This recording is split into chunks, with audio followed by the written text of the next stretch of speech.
Halo, selamat datang di kursus Bahasa Inggris Online Studium Locus.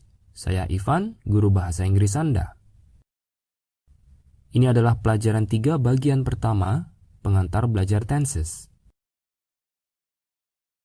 Mengapa perlu pakai pengantar?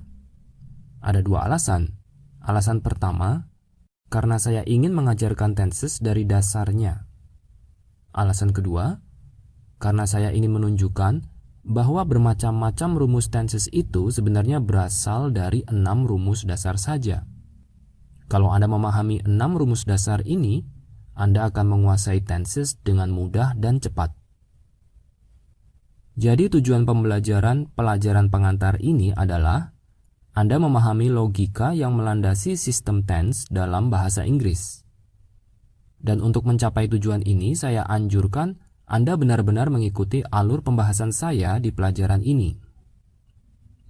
Pelajaran pengantar belajar tenses ini saya bagi jadi 2 bagian.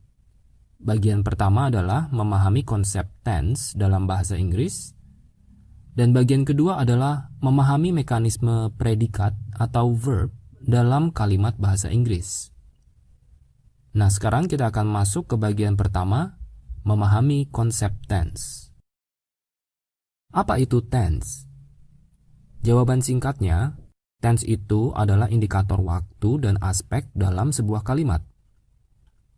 Bagian kalimat yang mengandung unsur waktu dan aspek adalah bagian verb atau predikat. Jadi kalau Anda lihat di sini, ini adalah diagram 5 pola dasar kalimat dari video yang lalu. Dan tense beroperasi di wilayah kotak hijau ini. Nah, itu tadi adalah definisi yang teoritis. Kalau secara praktek, apa artinya? Artinya adalah, pada saat kita mendengar atau membaca bagian predikat dari sebuah kalimat dalam bahasa Inggris, kita bisa langsung membayangkan kapan dan bagaimana verbnya itu terjadi. Kapan itu unsur waktu dan bagaimana itu unsur aspek. Supaya lebih jelas, saya berikan sebuah demonstrasi. Coba Anda perhatikan dialog pendek antara dua murid si A dan si B berikut ini. Pertama, A berkata, I have a math homework and it is so difficult to do. Nah, respon B bergantung pada pemahamannya atas kalimat si A. Dengan mendengarkan bagian predikatnya, si B jadi tahu kalau kawannya ini sedang punya sebuah PR matematika yang sulit dikerjakan. Jadi, si B bisa membalas dengan, "Well, I think you should do it now." Sekarang Anda coba bandingkan dialog di atas dengan dialog alternatifnya di bawah ini. Si A bilang, I had a math homework, and it was so difficult to do. Nah, predikat-predikat dari kalimat si A di sini adalah had dan was. Sehingga artinya si A sedang cerita tentang pengalamannya punya PR yang sulit di masa lampau. Jadi akan sangat salah kalau si B berkata, "Well, you should do it now." Karena PR-nya itu sudah jadi bagian dari masa lalu, alias tidak aktual lagi. Reaksi yang masuk akal dari si B misalnya, "Did you manage to finish it?" Apakah kamu akhirnya bisa menyelesaikannya? Dari demonstrasi sederhana ini, kita bisa melihat bagaimana verb atau predikat kalimat mengindikasikan tense. Sekali lagi, tense itu adalah fitur bagian verb atau predikat yang mengindikasikan waktu dan aspek. Pastikan Anda memahami hal ini. Lalu, bagaimana dengan tenses yang bermacam-macam itu yang mungkin Anda pernah pelajari di sekolah? Dari mana asalnya? Jadi, pada dasarnya ada 12 macam tenses dalam bahasa Inggris. Nah, ke-12 macam tenses ini sebenarnya berasal dari kombinasi unsur waktu dan unsur aspek.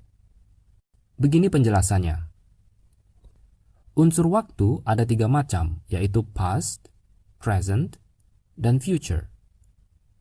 Past artinya masa lalu atau sudah tidak aktual. Present artinya masa kini atau masih aktual. Dan future artinya masa depan atau belum aktual. Sementara untuk unsur aspek ada 4 macam, yaitu aspek simple, aspek continuous yang disebut juga progresif, aspek perfect simple, dan aspek perfect continuous. Aspek simple dipakai untuk menyebutkan apa yang dikerjakan atau dialami. Contoh dalam bahasa Indonesianya, adik saya tidur di kamar. Saya memasak di dapur. Sementara aspek continuous dipakai untuk merujuk pada proses yang sedang berlangsung dari sebuah aktivitas. Misalnya, kita sedang belajar tenses. Dunia sedang menghadapi wabah. Lalu aspek perfect simple dipakai untuk merujuk pada hasil dari suatu aktivitas yang sudah dicapai. Contohnya, temanku sudah pulang. Dia sudah membaca 100 buku. Dan yang terakhir, aspek perfect continuous dipakai untuk merujuk pada proses sebuah aktivitas yang sudah dilalui. Nah, dalam bahasa Indonesia, padanan yang pas untuk aspek perfect continuous ini adalah dengan menambahkan keterangan waktu sejak. Misalnya, saya mencari-cari kunci motor saya sejak tadi pagi. Dalam kalimat ini, fokusnya adalah proses mencarinya, bukan hasilnya. Dia menulis terus sejak kemarin. Dalam kalimat ini, fokusnya adalah proses menulisnya, bukan hasilnya. Ya, itulah sampel video pelajaran grammar yang ada di kursus bahasa Inggris online Studium Locus. Anda juga bisa mencoba latihan yang menyertai video ini dengan mendownload filenya. Latihannya dapat dibuka dan dikerjakan dengan menggunakan browser pada komputer atau smartphone Anda. Link download ada di deskripsi. Untuk informasi lebih jauh tentang kursus bahasa Inggris online Studium Locus, silakan lihat video informasi di channel ini.